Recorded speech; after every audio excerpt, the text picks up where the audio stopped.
Pemirsa, jangan lupa subscribe channel official UTV, like, dan nyalakan tombol notifikasi.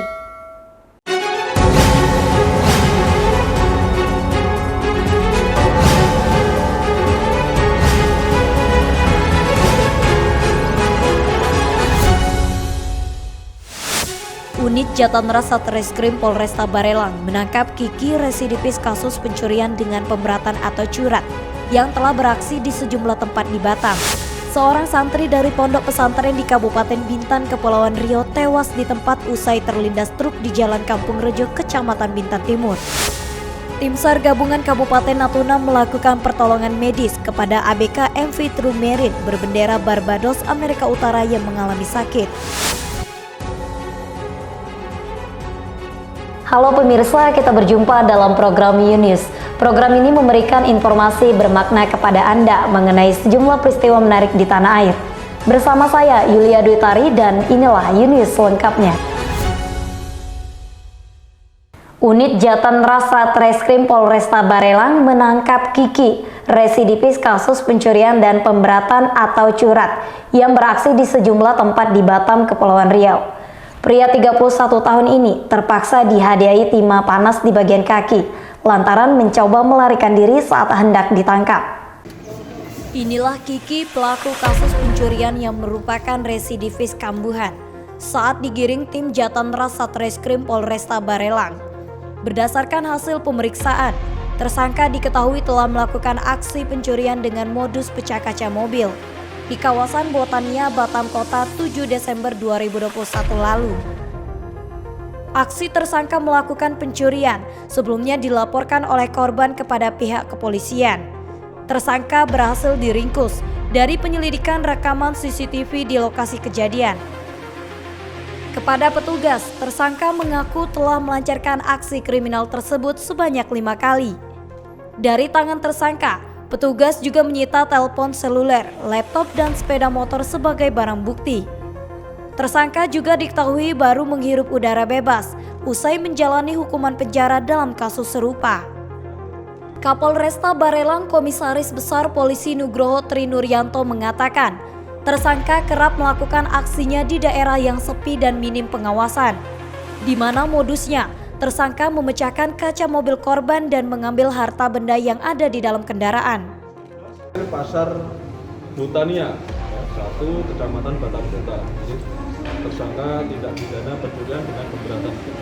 Sudah berapa lama dia? Sudah lebih 5 tahun ya beroperasi. Pelaku ini pelaku residivis ya, sudah keluar masuk keluar sel. Makanya kita kemarin karena melakukan perlawanan, saat waktu melakukan penangkapan kita lumpuhkan. Terakhir apa yang dia dapatkan dari korbannya, Pak? Ini terakhir yaitu ada korban, ada laptop ya, kemudian dibeli, dan handphone. Jadi korban atas nama Ika Pratika. Cara dia melakukan kejahatannya? Ini modusnya yaitu mengamati ya, di mana mobil atau kendaraan itu parkir kira-kira aman ya, tidak ada orang di situ, pelaku langsung melakukan pencongkelan ya, pintu dan pemecahan kaca dan diambil barangnya. Aksi tersangka terungkap saat melakukan pencurian laptop dan telepon genggam dari dalam mobil di sekitar wilayah Batam Kota. Petugas juga melakukan tindakan tegas pada tersangka karena saat diamankan, tersangka mencoba melarikan diri dari kejaran polisi. Untuk mempertanggungjawabkan perbuatannya, tersangka akan dijerat dengan pasal 363 KUHP tentang pencurian yang disertai pemberatan dengan ancaman hukuman maksimal 7 tahun penjara.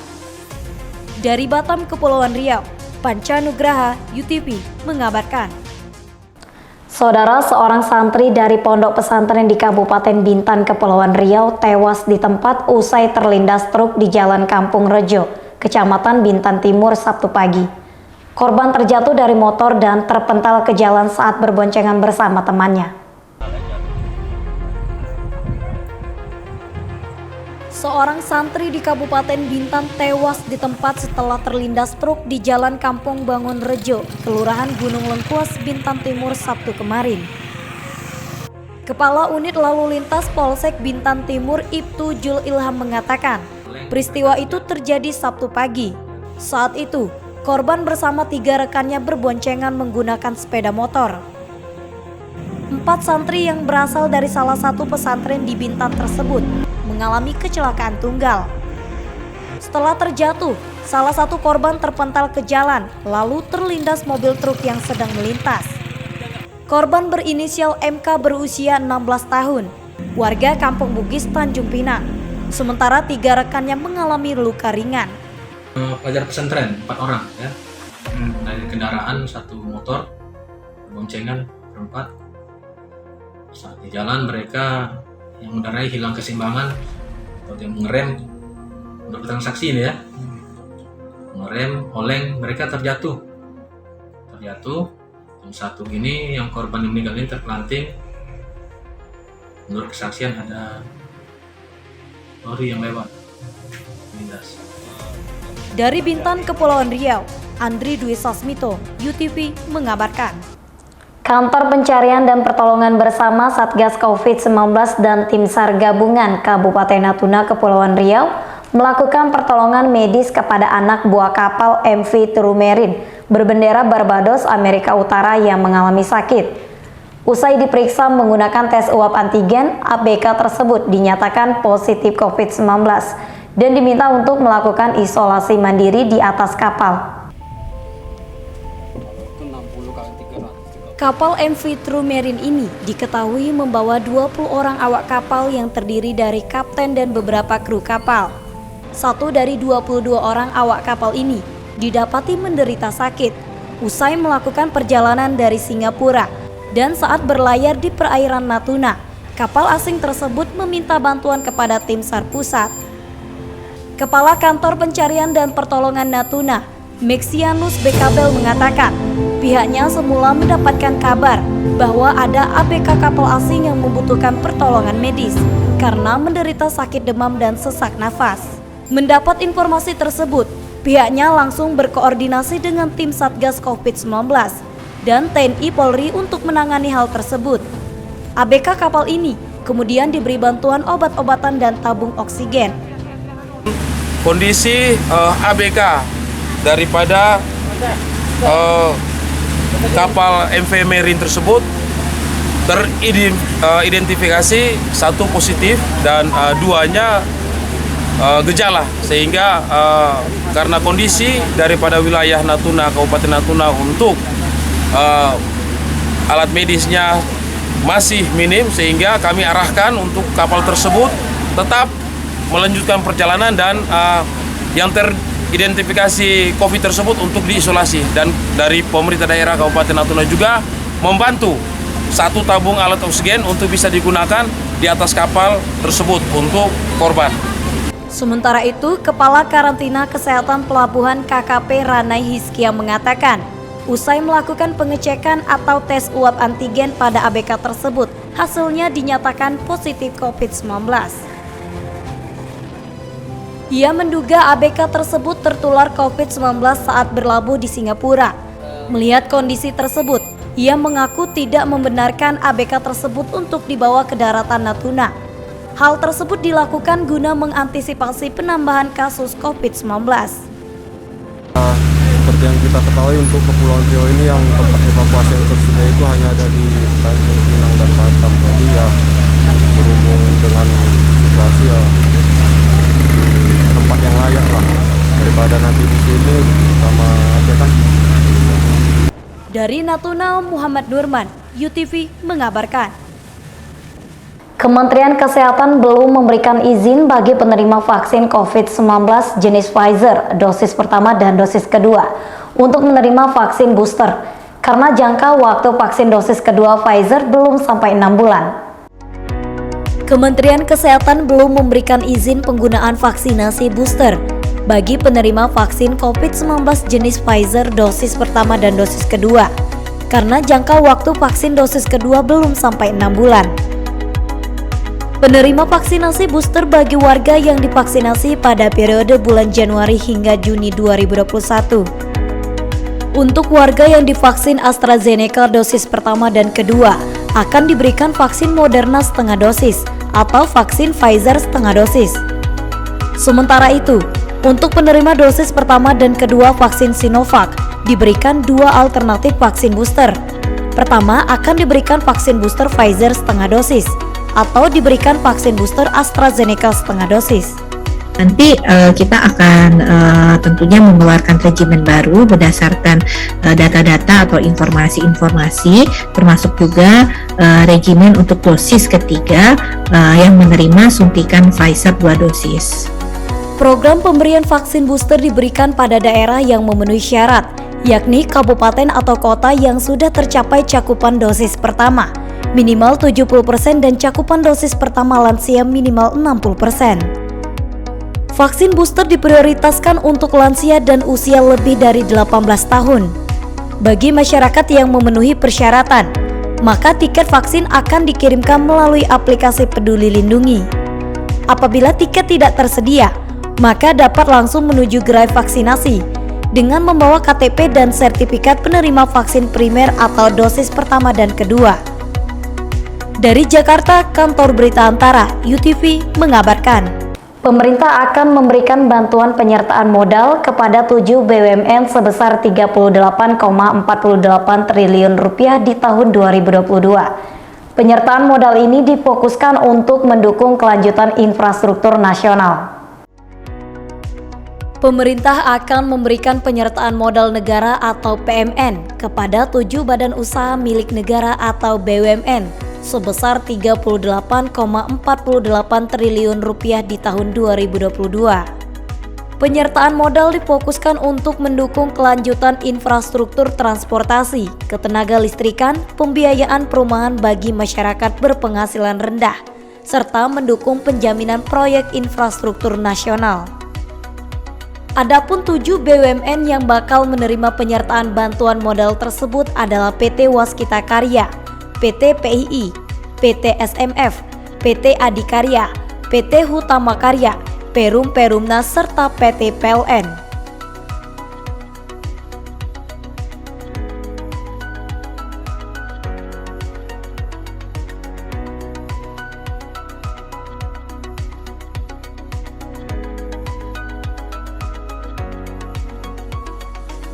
Tenaga pengkaji restrukturisasi, privatisasi, dan efektivitas kekayaan negara dipisahkan Kementerian Keuangan, Dodo Dwi Handoko mengatakan, penyertaan modal kepada 7 BUMN ini merupakan investasi pemerintah yang berasal dari dana APBN. 7 BUMN harus mengelola modal tersebut secara good governance, serta dapat dipertanggungjawabkan kepada masyarakat. Ini adalah penugasan negara terkait dengan sektor-sektor tertentu yang prioritas tadi. Ya kita juga pengen rodanya korporat ini jalan sesuai dengan targetnya negara, pemerintah secara umum. Jadi kalau memang diminta untuk menyelesaikan Tol Sumatera, ya diselesaikan sesuai schedule maupun tahapannya. Dodo menambahkan, Kementerian Keuangan mewajibkan adanya indikator kinerja utama khusus kepada 7 BUMN penerima PMN. Targetnya disesuaikan dengan proyek BUMN masing-masing, mulai dari output realisasi fisik penggunaan proyek, rasio elektrifikasi, serta penggunaan dana PMN sesuai dengan peruntukannya. Selain itu, harus memperhatikan outcome seperti target penyerapan tenaga kerja lokal, penyerapan produk lokal atau UMKM, serta peningkatan kunjungan wisatawan. Dari Jakarta, Kantor Berita Antara, UTV mengabarkan. Sekolah menengah atas atau kejuruan di Batam masih menerapkan pembelajaran tatap muka atau PTM kapasitas 50%. Saat ini pemerintah masih membahas penerapan pola pembelajaran tatap muka 100% di seluruh SMA dan SMK se-Kepri. Dinas Pendidikan Provinsi Kepri melakukan kajian dari aspek kesehatan dan pendidikan untuk menerapkan PTM 100% bagi pelajar SMA dan SMK se-Kepri. Sejumlah SMA di Batam masih menerapkan PTM kapasitas 50% dengan protokol kesehatan yang ketat, salah satunya di SMA Negeri 1 Batam. Kepala Sekolah SMA Negeri 1 Batam, Bahtiar, mengatakan pihaknya masih menjalankan instruksi Dinas Pendidikan Kepri untuk melaksanakan PTM kapasitas 50% siswa. Pihaknya juga telah siap jika PTM 100% dijalankan.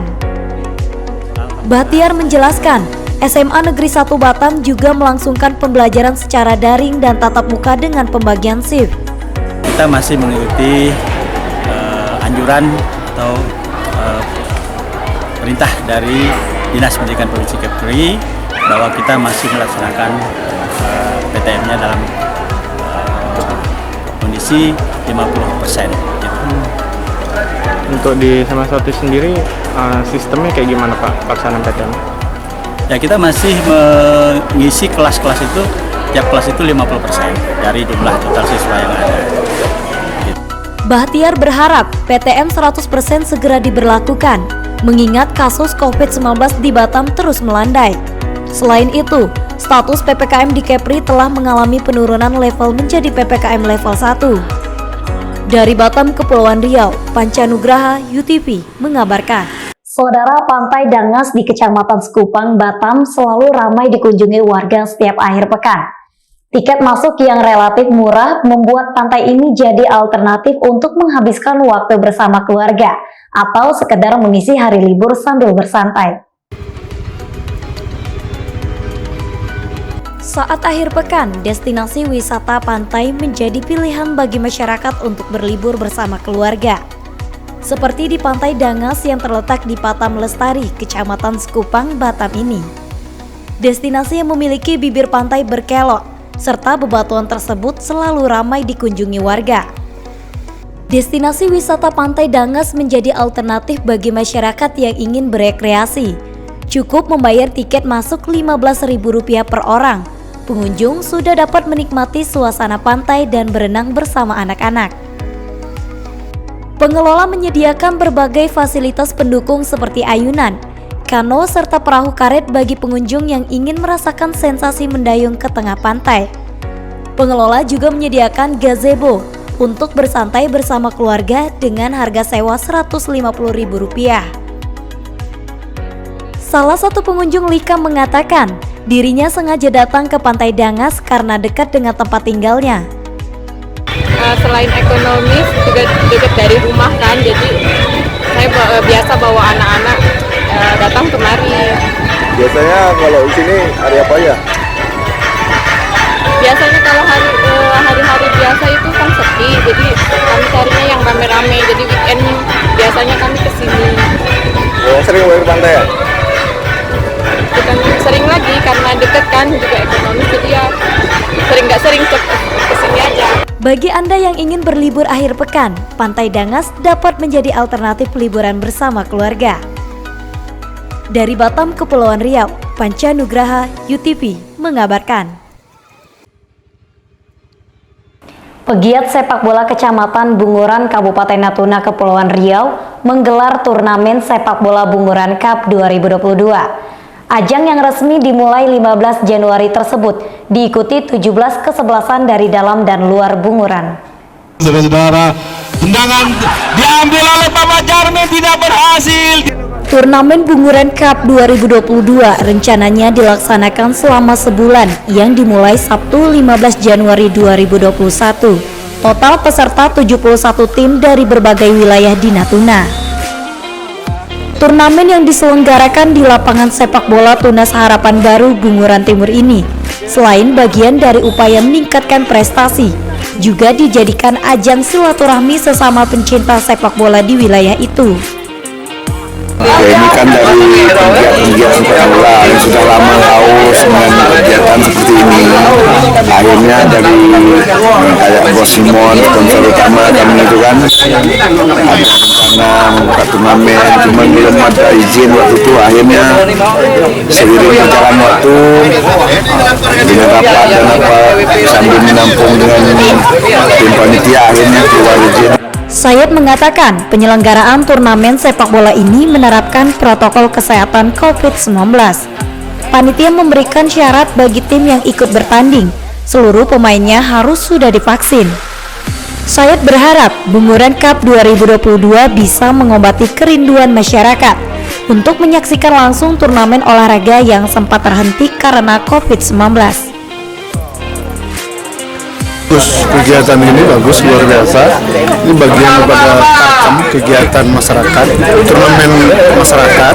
Ini bagian daripada kegiatan olahraga dari daerah Bunguran pada khususnya. Jadi ada kegiatan gini, bisa datang Polres,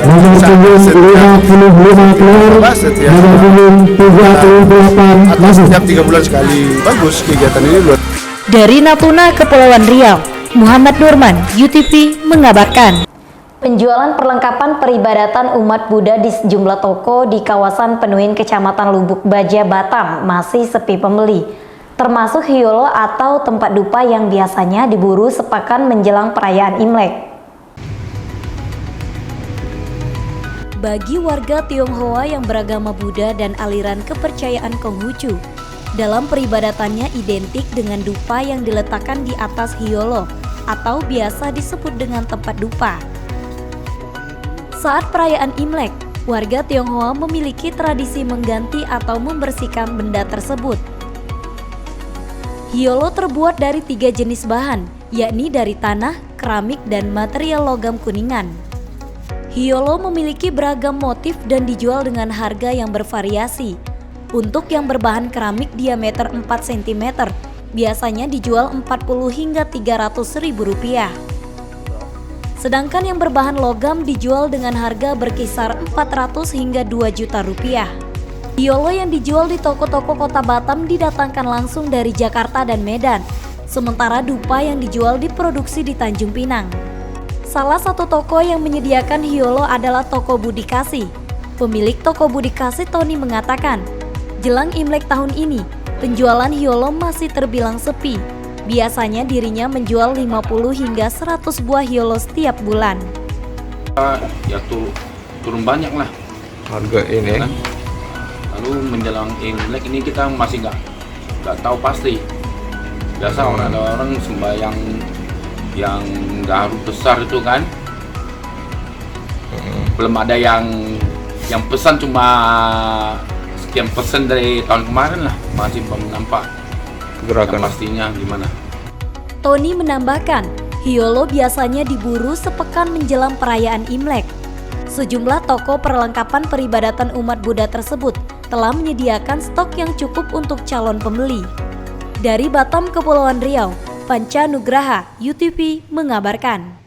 Kelompok Sadar Wisata atau Pok Darwis Bertuah Tanjung Pinang Kota berpartisipasi dalam Lorong Bintan Expo 2022. Mereka membuka studio anggrek di pameran tersebut hingga 23 Januari mendatang.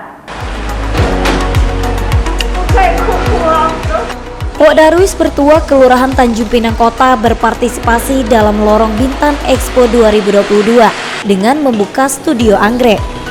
Pok Darwis Bertuah menghadirkan 11 jenis tanaman anggrek di studio anggrek. Ketua Pok Darwis Bertuah, Seri, mengatakan, studio anggrek ini lahir dari kolaborasi bersama komunitas pencinta anggrek Kota Tanjung Pinang. Keikutsertaan Pok Darwis Bertuah dalam Lorong Bintan Expo 2022 yang digelar menjelang Imlek diharapkan dapat menambah pengetahuan masyarakat, terutama penyuka anggrek. Apalagi menurut Serli, tanaman anggrek dipercaya warga Tionghoa dapat membawa keberuntungan dan kebahagiaan. Orang Chinese, kami ada satu simbol keberuntungan untuk anggrek ya. Kalau bagi kami percaya bahwa anggrek itu bisa membuat kita keberuntungan dengan simbolnya ya.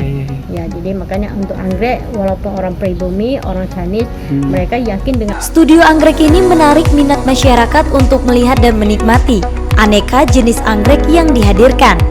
Bahkan studio ini dikunjungi 300 hingga 400 orang dalam sehari. Pengunjung juga dapat membeli tanaman dengan nama latin Orchidaceae ini dengan harga bervariasi mulai dari Rp50.000 hingga Rp200.000. Salah seorang warga Oka mengaku senang dengan hadirnya studio anggrek ini. Ia yang juga pencinta tanaman anggrek dapat melihat langsung berbagai jenis tanaman anggrek dengan berbagai kreasi. Bagus ya, ini kan karena anggrek ini bunga yang agak langka ya, disediakannya pameran lagi, itu kan jadi antusias sendiri untuk masyarakat untuk berkunjung melihat beragam jenis anggrek itu sendiri. Kalau abang sendiri apa yang buat abang tertarik untuk datang ke sini nih bang? Saya cuman pengen lihat koleksi anggreknya aja sih, soalnya kan kalau untuk dicari di tempat-tempat lain kan susah nih anggrek sendiri, makanya saya datang sini untuk melihat beragam jenis bunga anggrek tersebut. Dari Tanjung Pinang, Kepulauan Riau, Muhammad Hoirudin, UTV mengabarkan. Seniman Turki Deniz Sakdik menyulap terminal bandara Istanbul terlihat semakin indah. Wanita kelahiran 1982 itu memamerkan 20 karya seni lukisan memanfaatkan sampah daur ulang. Seniman Turki Deniz Sakdik menghiasi bandara Istanbul, Turki dengan karya seni yang indah, memanfaatkan sampah daur ulang. Deniz berkreasi hingga melahirkan karya seni luar biasa yang ia pamerkan di terminal penumpang Istanbul Airport. Geçiş noktasında çok uzaktan bunların hepsini birer yağlı boya olarak algılayacaklar. Karya seni yang dipamerkan ini selaras dengan dedikasi manajemen Bandara Istanbul untuk menyediakan lebih banyak ruang bagi seni kreatif. Pameran karya seni ini menginspirasi pengunjung tentang gaya hidup yang ramah lingkungan, serta meningkatkan kesadaran tentang keberlanjutan dan daur ulang. Dari Istanbul, Turki, Kantor Berita Antara, UTV mengabarkan. Terima kasih telah menyaksikan informasi yang kami sajikan. Tetap saksikan News selanjutnya. Salam sehat, sampai jumpa.